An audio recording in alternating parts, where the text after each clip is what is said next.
Natasha and Her Illegitimate Child in a Muslim Society.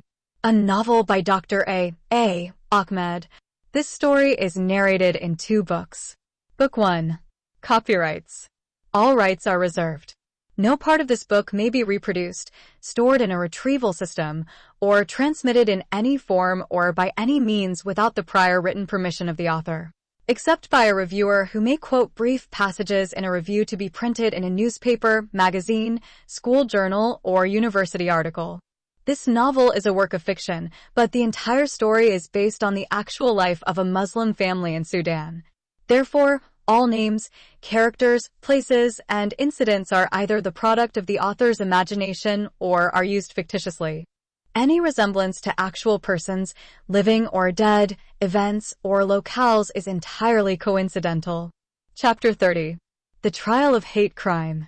Muslim community is not like any other religious community in the world. The Muslim community is like a group of soldiers in a military base or as members of a gang. No individual soldier or gangster has the right to make his own decision and follow it. So, a Muslim like a gangster could not forsake Islam or his gang and expect to live. He would be tracked down and killed as an apostate or traitor.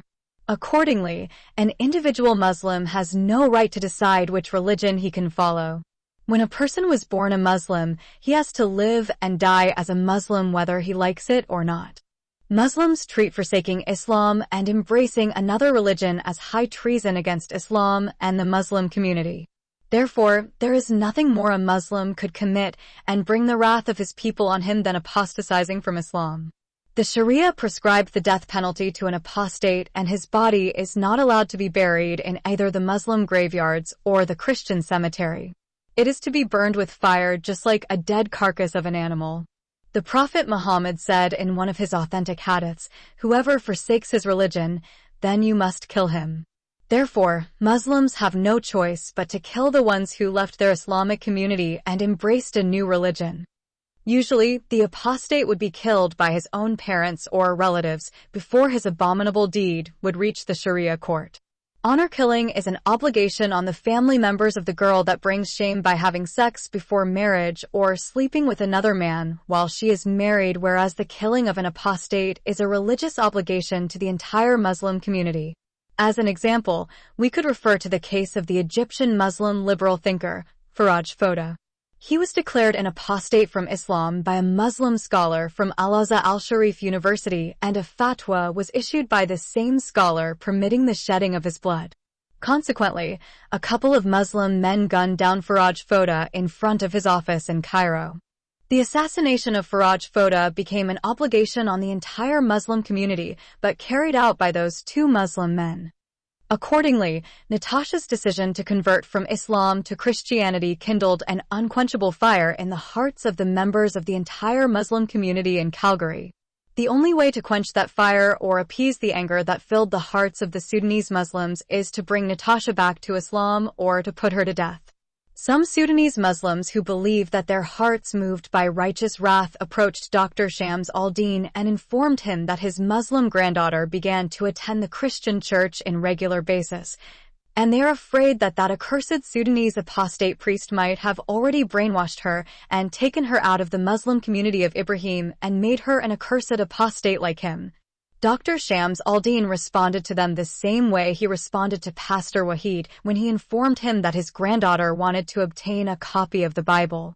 He told them religion is like marriage, and therefore such an important decision must be decided by the individual and not the family or the community.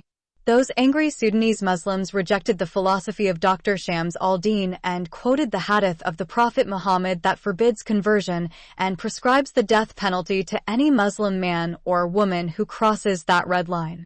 Dr. Shams al-Din ignored the religious authority that they referred to and said to them his granddaughter is matured enough to make her personal decisions in life. At once, Dr. Shams al-Din himself has been declared an infidel in front of his face and equated with his apostatized daughter. The decision of Natasha and the response of her guardian reached the ears of the highest Islamic religious authority in the city of Calgary. Sheikh Yasser Saif al-Din is exceedingly outraged when he heard that a Sudanese Muslim girl has been brainwashed by the accursed Sudanese apostatized priest and left the Islamic community and embraced the religion of the infidels. He believes that if he does not do something about it, other young Muslim youth might follow her bad example and forsake the religion of Muhammad. At first, Sheikh Yasser Saif al-Din decided to deal legally with such serious religious matters. He already heard that Pastor Wahid had invited an apostatized Sudanese professor from the USA and gave him a platform to revile and ridicule the religion of Islam. Therefore, he determined to take Pastor Wahid as well as the Sudanese professor to court on the charges of spreading hate crime. He expected that if Pastor Wahid is found guilty of hate crime, his church would be shut down and his license to be a religious leader would be revoked. Then, with that righteous indignation, the spiritual leader of the Muhajirin has contacted a Pakistani Muslim lawyer and requested him to file a complaint against Pastor Wahid Muhammad Ahmed and Dr. Abdul Rahman Ahmed, the professor of religious studies at the University of Chicago, for preaching religious hatred toward Islam and Muslims. In the lawsuit, the Pakistani lawyer stated that the Sudanese professor accused Islam as the religion of terror and Muslim men as terrorists and oppressors of their women. Based on that hate speech, one of the Sudanese young Muslim girls was brainwashed, deceived, and made to believe that Islam was a religion of terror and Muslim men treat their women as animals or lower than animals. In consequence, that young Muslim girl forsook her religion, began to attend the church of Pastor Wahid, and became a Christian. Worse than that, after that public hate speech, many young Muslim boys and girls accused by their fellow students that they were following an evil religion that taught terror and oppression of women. Consequently, some Muslim girls got their hijab snatched from their heads by some kids at their schools. Furthermore, in the lawsuit, the Muslim lawyer included several quotes from the testimony of Professor Ahmed. He carefully selected some inflammatory words of the professor, quoted them out of context, and used them as evidence for the charges of hate crime. Unfortunately, when Pastor Wahid appeared in court, he is still young in age, had no experience with the matters of the law, and has no means of appointing a lawyer to fight against that malicious Islamic religious leader, Sheikh Yasser Saif al-Din. He could not be able to refute those charges of hate speech against the professor whom he invited to speak in his church. The court found him guilty of providing a platform for a guest speaker who malignantly preached hate crime against Islam and Muslims in a public gathering in the city of Calgary. The court forbade him from holding in future any such public meeting and provided a platform for that kind of hate speech. But the court could not condemn Pastor Wahid personally because the lawsuit did not include a single reference to his sermons in which he supposedly attacked Islam or Muslims. For that reason, the court did neither shut down his church nor revoke his religious certificate of being a recognized religious leader. The outcome of that hate speech crime was not satisfactory to Sheikh Yasser Saif al-Din. He could not be able to succeed in shutting down Pastor Wahid's church or stopping him from being a spiritual leader. In the meantime, the apostate Natasha continued to attend the Sudanese and Arabic churches and learning more about her new faith. When he failed to deal with her case in the legal way, Sheikh Yasser Saif al-Din decided to use his other evil ways. Chapter 31. The Character Assassination. In the meantime, the friendship between Natasha Shams al-Din and Pastor Wahid Muhammad Ahmed grew stronger and became open love affair after Natasha boldly confessed her conversion from Islam to Christianity and began to attend the church. Everyone in the church came to know about their love affair. Pastor Wahid and Natasha began to meet outside the church and spend time together in public places such as restaurants and parks. Many times, Pastor Wahid picked up Natasha in his car from her college and reached her to her apartment. Although Natasha did not yet inform her grandfather about her affair, still Dr. Shams al-Din had already heard about it when that Sudanese family informed him. At that time, he did not take it seriously. He thought that those envious people had just created their stories because Pastor Wahid is a good friend of his family. He did not expect his granddaughter with her irreligious upbringing would be attracted to a religious person like Pastor Wahid. Although he noticed that the two of them like each other very much, but he considered it a platonic love. However, after Natasha informed him about her conversion to Christianity, he began to see the seriousness of their relationship. He also noticed that Pastor Wahid became serious in his love. Such a discovery has raised the red flag for Dr. Shams al-Din. He knows that Muslims collectively believe that a Muslim would not forsake his religion unless he is tempted by material gains such as money, visa to the West, or he fell in love with a Christian woman. He anticipated that the Sudanese Muslim community in Calgary might spread that kind of rumor against his granddaughter and Pastor Wahid to spoil their friendship. Therefore, he has prepared his heart for such kind of false allegation if at all it arises. Pastor Wahid Muhammad Ahmed is controlled by the same fear that Dr. Shams al-Din is worried about. He's scared that the Sudanese Muslims might spread bad rumors about him to prevent him from marrying Natasha. Before such a rumor would arise, he decided to approach Natasha's grandfather and betroth her. But he first shared his idea with his girlfriend. Natasha liked the idea and encouraged her lover to go ahead and propose to her from her grandfather. Before Pastor Wahid brought his marriage proposal, some Sudanese Muslims informed her grandfather that his granddaughter is having a love affair with the apostatized Sudanese priest and openly meeting him in public places. When her grandfather asked her about the allegation, Natasha admitted it and told him that she is truly in love with Pastor Wahid, and she met him sometimes in public places and spent time with him. As before, her grandfather told her that she is the one who would decide who would be her life partner, and since she chose Pastor Wahid, he has no objection to it. Unfortunately, before Pastor Wahid could approach Dr. Shams al-Din to betroth his granddaughter, a nasty rumor spread around the city and reached the ears of Natasha and her grandfather. According to that rumor, Pastor Wahid is already a married man and has a Muslim wife and 2 children in Sudan. To obtain a visa to Canada, he pretended to be a Christian and deceived some Christian groups in Khartoum with his fake conversion. Through that group, he was able to obtain admission to a Bible college in Canada. When Dr. Shams al-Din heard that rumor, he refused to believe it, but Natasha took it seriously. She decided to ask Pastor Wahid about it, but her grandfather stopped her. Before Natasha should ask her lover about such a malicious rumor, her grandfather advised her to wait until he would investigate the source of it. Dr. Shams al-Din guessed that the source of that rumor would be Sheikh Yasser Saif al-Din. He knew that the wicked sheikh had already tried through the court to condemn Pastor Wahid and destroy his church. When he failed through the law, he resorted to that malicious rumor. Notwithstanding, the evil genius Sheikh Yasser Saif al-Din used a method in spreading the evil rumor that even the apostate Natasha and her enlightened grandpa fell in its trap. When Dr. Shams al-Din traced the source of that rumor, he discovered that a Christian Sudanese family had brought it from Khartoum to Calgary. Sheikh Yasser Saif al-Din bribed the Christian couple who recently arrived from Khartoum and made them spread that malicious rumor against Pastor Wahid.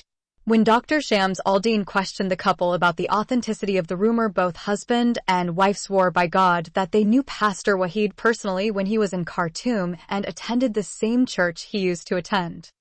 They said further that he is a married man and had 2 children from his Muslim wife. He has not divorced his wife. His wife and children are receiving financial support from a church in Khartoum. The church is supporting Wahid's family because he is still a student and unemployed in Canada. The Christian husband and wife who have brought the ugly rumor are called Mabak and Malaika. The rumor sounded absolutely true that Dr. Shams al-Din and his granddaughter found it hard not to believe it. Natasha is so devastated by the rumor that she began to weep day and night. She stopped going to the church and meeting Pastor Wahid. She even stopped going to her classes. When Pastor Wahid came to visit her, she refused to come out of her room and meet him. She has locked herself inside her room most of the time. Dr. Shams al-Din has become extremely disturbed by the nasty rumor and the condition of his granddaughter, but he found himself helpless to do anything. He knows that if he confronted Pastor Wahid about the news about his Islamic marriage and his wife and their children in Sudan, he would deny it for sure. Besides that, Pastor Wahid has not yet betrothed his granddaughter. Somehow, Dr. Shams al-Din convinced his granddaughter to talk to Pastor Wahid. When Natasha questioned her lover about the rumor of having a Muslim wife and children in Khartoum, he strongly denied it. Natasha refused to believe him and accused him of trying to cheat her. She even accused him of being a Muslim undercover and trying to have 2 wives at the same time because his Islamic Sharia is permitting him to practice polygamy. Pastor Wahid wept like a child and pleaded innocent when Natasha accused him of those serious allegations. He begged her grandfather to intervene and rescue their relationship. Unfortunately, instead of trying to save the friendship, the grandfather asked the Sudanese pastor to stop meeting his granddaughter. Dr. Shams al-Din has become fully convinced that Pastor Wahid is an imposter and told his granddaughter to end her relationship with him. However, he became extremely outraged when Natasha informed him that Pastor Wahid had already impregnated her. Such unbelievable information added salt to injury. Dr. Shams al-Din rebuked his granddaughter for committing such a terrible mistake with someone that had not yet become her husband. Then he went and confronted Pastor Wahid in front of the congregation of his church. He accused him of being an impostor and immoral religious leader. He informed the church elders and the congregation that Pastor Wahid had slept with his granddaughter and made her pregnant of adultery and without the sanctity of the marriage bond. The news of the pregnancy of Natasha by Pastor Wahid shattered his religious integrity and led the elders of the church to force him to step down.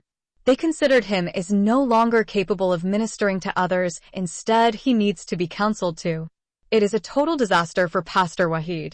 Even the Campus Crusade board of directors kicked him out from his position when they came to know about the rumor of his marriage in Sudan and his illicit relation with Natasha Shams al-Din and made her pregnant out of the wedlock. The apostate Sudanese pastor Wahid Muhammad Ahmed could not be able to take the huge disaster that suddenly wrecked everything he held dear and precious in his life. In a twinkling of an eye, he lost his beloved Natasha, his position in the church, and his job with Campus Crusade. Even his reputation in the Bible college became at stake, and his name among the Sudanese community has been dragged to the sewer. Pastor Wahid is prepared to tolerate every loss except for the loss of his beloved Natasha. He loves her with every iota of his being. The love that Natasha gave him in those few months he had never experienced in all his life. In her, he found the love that he longed for from childhood. For the first time, he found someone as genuinely loving him. When he understood that Natasha had rejected him and left him forever, he decided to end his life. Therefore, the dejected and socially and religiously condemned pastor swallowed in one time many medical painkiller pills and has ended his own life. Chapter 32. Investigating the nasty rumor. Frankly speaking, Pastor Wahid did not make Natasha pregnant on purpose. It was beyond his ability to resist her sexy body, and also it was beside her ability to control her strong sexual desire. As a matter of fact, it was Natasha who took the initiative and seduced her lover until he made love with her. Being a novice Christian, Natasha believes that lovers should have sex before marriage to find out whether they are sexually compatible or not. She learned that idea from her irreligious and atheist girlfriends in school before she became a Christian believer. So, with that pagan notion in her mind, one day she invited her boyfriend to her apartment when her grandfather was not there. The lovers started by passionate kissing and hugging each other.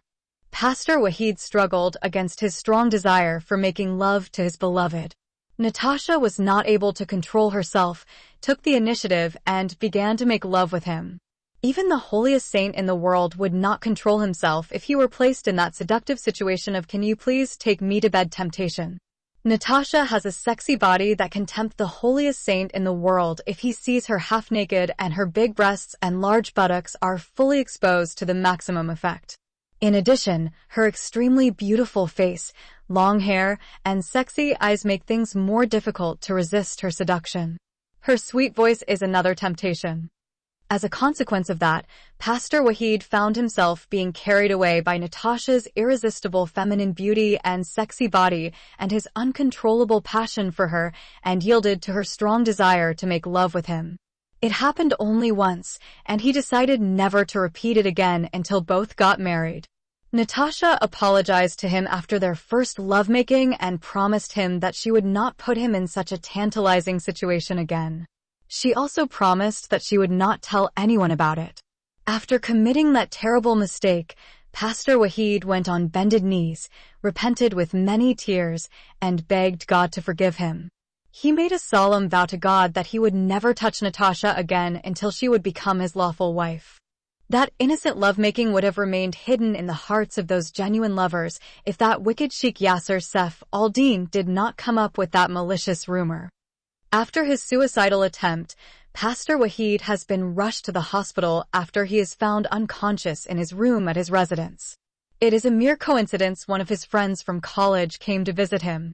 He is shocked when he finds his friend lying half dead in his house. Immediately, the classmate dialed 911 and reported his suicidal attempt. It happened to be that the doctor in charge that day was one of his church members. The doctor has been able to force Pastor Wahid's unconscious body to vomit out all those pills he swallowed. Fortunately, his life is saved. When he is revived, Pastor Wahid saw his beloved Natasha and her grandfather standing in front of his bed. At first, he thought he was hallucinating from the strong impact of those pills he took in. Albeit the sweet voice of his beloved and her lovely face assured him that he was still alive. Natasha and her grandfather were informed by the same friend of Pastor Wahid about his suicidal attempt. So, they rushed to the hospital to see him. After his life is rescued and regained his consciousness, they blamed him for trying to take his life. When Natasha heard the news about her lover's suicidal attempt, she felt terribly guilty. She regretted her hasty decision to inform her grandpa about her pregnancy. She knew and understood that she as well is to be blamed for that huge mistake. Therefore, she confessed her mistake and convinced her grandfather that she was the one to be blamed for that pregnancy and not her lover. She explained to him how Pastor Wahid resisted her desire of making love with him that evening. She blamed herself for inviting him to her apartment when she knew that no one was there. When he came in and discovered that her grandfather was not at home, he decided to leave immediately, but she forced him to stay. Simply put, Natasha admitted that she was the one who lured Pastor Wahid, and for that reason, she is feeling guilty for what had happened to him because of her mistake. His suicidal attempt somehow convinced his beloved and her grandfather that Pastor Wahid is a victim of an evil malignant conspiracy. After they left the hospital, Dr. Shams al-Din promised his granddaughter that he would travel to Khartoum and investigate the truthfulness or falsehood of that rumor of her lover's Muslim wife and 2 children. Before he flew to Sudan, Dr. Shams al-Din advised his granddaughter not to inform anyone about his trip. But he encouraged her to visit Pastor Wahid in the hospital and be beside him until he would overcome that suicidal mood. However, he told her not to make any promise or commitment to him of love or marriage until he would find out whether he had a wife and 2 children in Sudan or not. Furthermore, Dr. Shams al-Din decided not only to investigate the rumor of the marriage, but also to visit the Muslim family of Pastor Wahid and find out whether he is truly converted from Islam to Christianity or not. He expects that if he is lying about his conversion, he would not inform his family about it. Pastor Wahid had already informed Natasha and her grandfather about his name when he was a Muslim, his parents' names, his tribe, and the name of the village where he was born and brought up. According to his testimony, his name before his conversion is Omar, his parents are Muhammad Ahmed and Fatima, he is from the tribe of the Jalia, and his village's name is Shahaba at the outskirts of Khartoum. He was a student at Khartoum University, and he used to be an active member of the notorious Islamic terrorist group of the Muslim Brotherhood. While her grandfather is away, Natasha continued to visit Pastor Wahid in the hospital until he got discharged. Before his discharge, Pastor Wahid had been seen by a psychiatrist. After assessing his psychological condition, the psychiatrist recommended that he should be kept on 24 hours of observation. Pastor Wahid is still having those suicidal moods when he left the hospital. Therefore, the police authority did not allow him to return to his residence, but placed him in protected custody and put him in a straitjacket. Natasha was advised by the police not to contact or visit him in the place where he is kept. She suffered a lot during that temporary separation between them. In the meantime, she realized her hasty decision and knew it was too late. She blamed herself for rushing things and reacting emotionally rather than rationally. She knew that she was supposed to verify the allegation before fully believing it. She understood that her emotional reaction led her grandfather to take that drastic action by confronting Pastor Wahid inside the church and exposing him in front of his entire congregation. She made her lover bear the blame for her pregnancy alone. If she did not inform her grandfather about her conception, her boyfriend would not have been so humiliated and disgraced and made of a sudden to lose everything. She knew the damage that had been done to him by her hasty reaction was beyond remedy. She repeatedly asked herself how she could show her face to him if her grandfather found out what they heard about him was all lies and slanders. She spent long hours weeping and regretting her hasty decision. Many times, she is tempted to contact her lover many times, but she always remembered the restriction of the police authority. Dr. Shams al-Din spent 1 month in Sudan before he returned to Canada. During his visit, he made many inquiries about the background of Pastor Wahid. He went to that church in Khartoum and inquired about Pastor Wahid and his wife and their 2 children. The church pastor and the elders informed him that they had never heard about a family by that name. They told him further that they had never had a Muslim man converted to Christianity in their church. They also did not have among their congregation a woman and her 2 children who were former Muslims and became Christians. However, the pastor and the elders admitted that they used to have a Christian couple by the name of Mabak and Malaika. That couple immigrated recently to Canada and settled in the city of Calgary. Those are the Christian couple who had been bribed by Sheikh Yasser Saif al-Din and spread those false slanders against Pastor Wahid. Therefore, the information that Dr. Shams al-Din obtained from that church convinced him beyond a shadow of a doubt that Pastor Wahid is a victim of a very malicious conspiracy. He too felt guilty for the damage that his granddaughter and he had caused to Pastor Wahid. He knew that whatever apologies that they would offer to him, they would not be able to heal the deep wound that they inflicted in his heart and repair the damages that they caused to his reputation and ministry. Dr. Shams al-Din did not confine his investigation about the background of Pastor Wahid in the church, but he tried to trace his story from its roots. He went to the village of Shahaba and inquired about the Islamic name of Pastor Wahid, Omar Muhammad Ahmed. To his surprise, he found that no one ever heard about a person by that name. The village was so small that everyone living in it was related to the others. Everyone in that village belonged to the tribe of the Shaijia. The chief of the village informed Dr. Shams al-Din that they had never had a Jalia family in their midst. The chief was shocked when Dr. Shams al-Din told him the person he was inquiring about was a Muslim who converted to Christianity. On hearing such incredible news, the chief told Dr. Shams al-Din that he had never heard in all his life that a Muslim left Islam and became a Christian. Then, the chief lifted his hands to the sky and said loudly, "O Allah, do not let such an abomination happen in my village." That information puzzled Dr. Shams al-Din and made him to ask himself why Pastor Wahid lied about his place of birth. After leaving the village of Shahaba, Natasha's grandfather decided to visit Khartoum University and find out about Pastor Wahid's claim that he used to be a student in that university and a member of the terrorist group of the Muslim Brotherhood. Likewise, his inquiry at the university yielded nothing. The registrar of the university told him that there was no student by that name.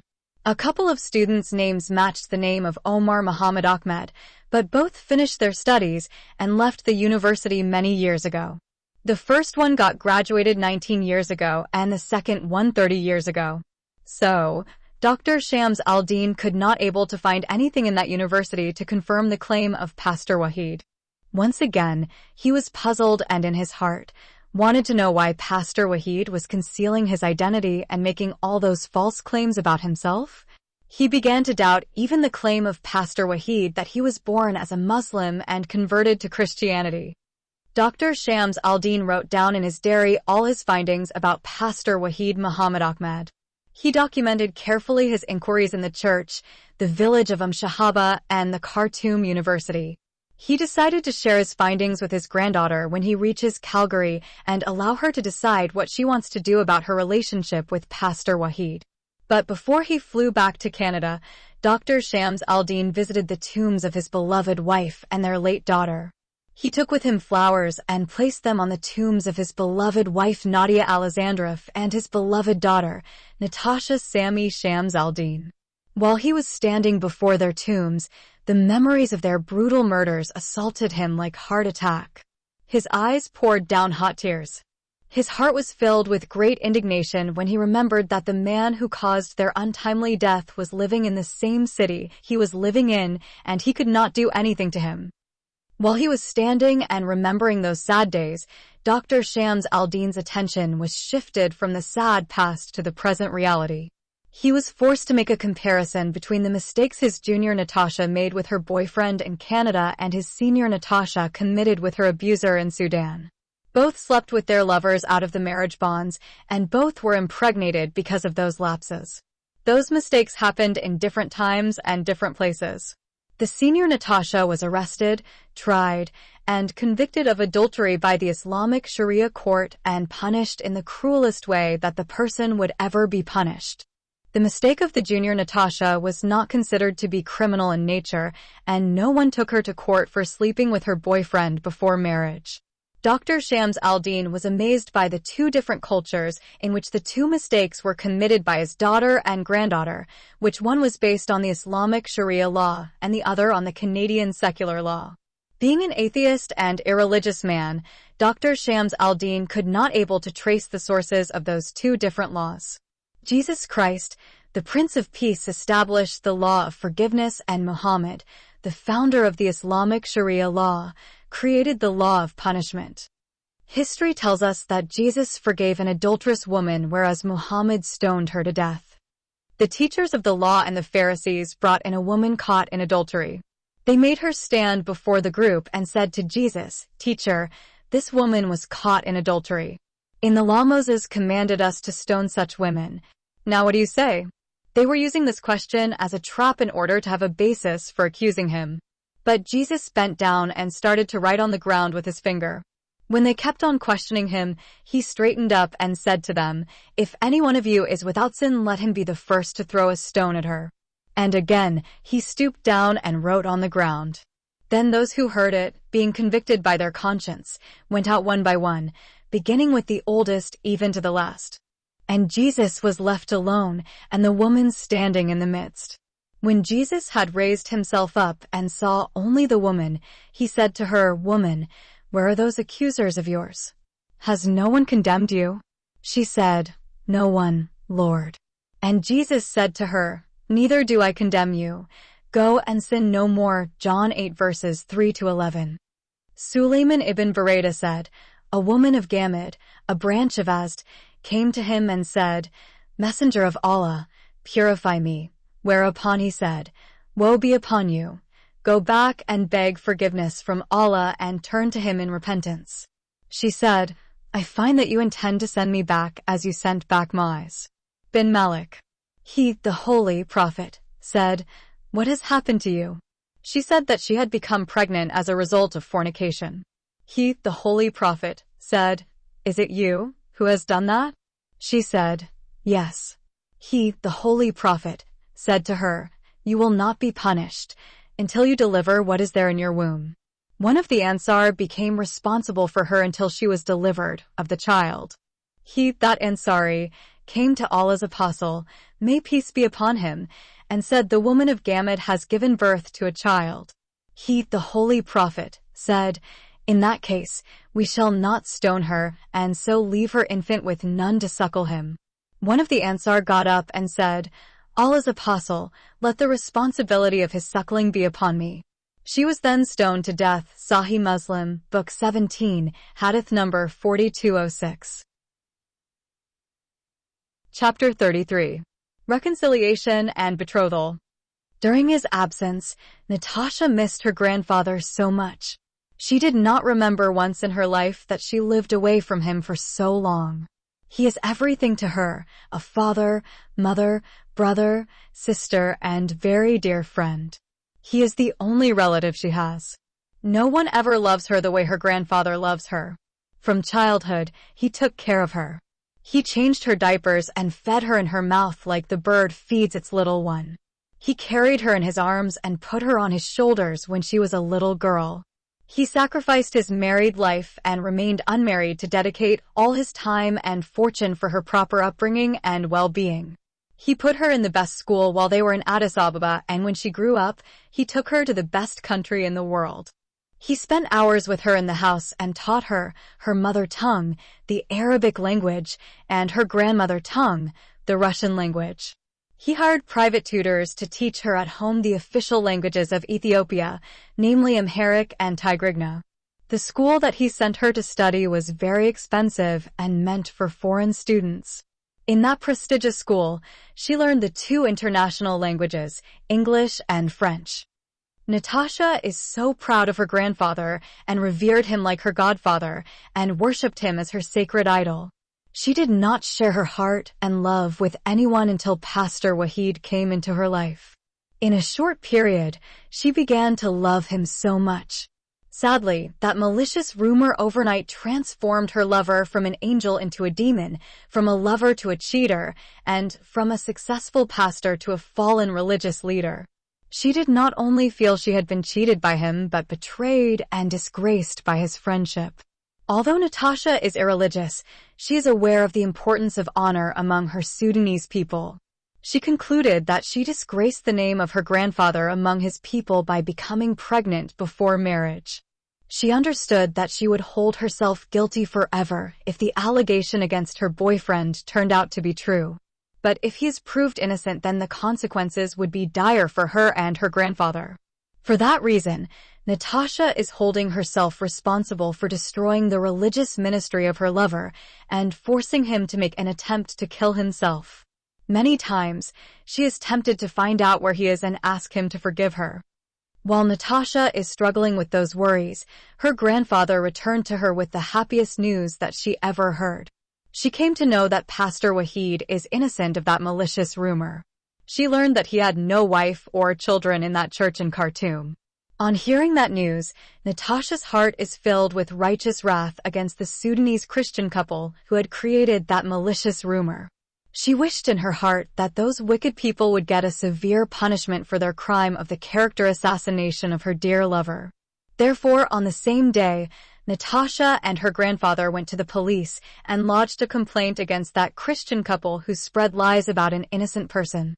In their complaint, they accused Mabak and Malaika of committing a crime of character defamation of Natasha's fiancé.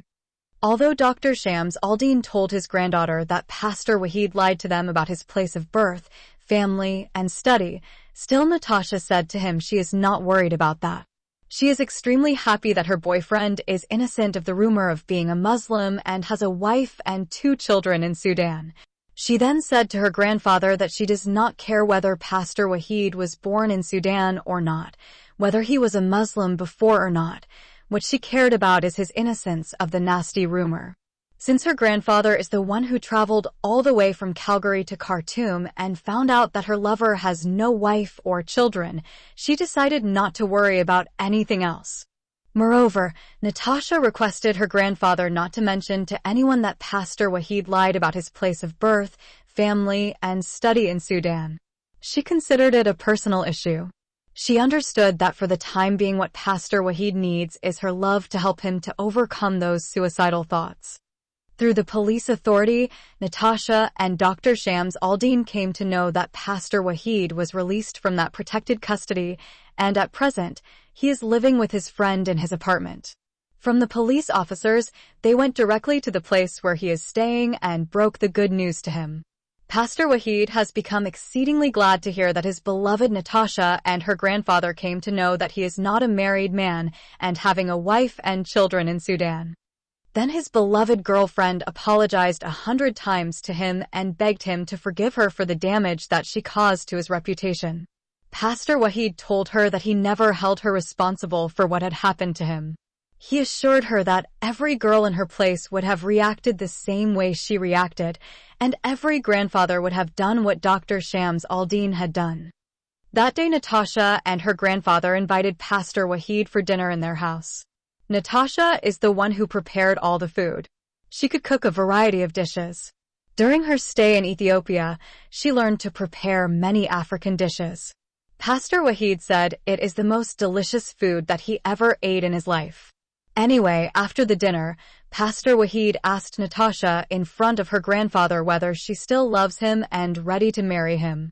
When she replied in the affirmative, Pastor Wahid asked her guardian to give him the hand of his granddaughter in marriage. Her grandfather gladly accepted the proposal of his granddaughter and acquiesced. After that wonderful reconciliation between the two lovers and their official engagement, Dr. Shams al-Din went to the church and talked to the elders about the false rumor that was spread against Pastor Wahid.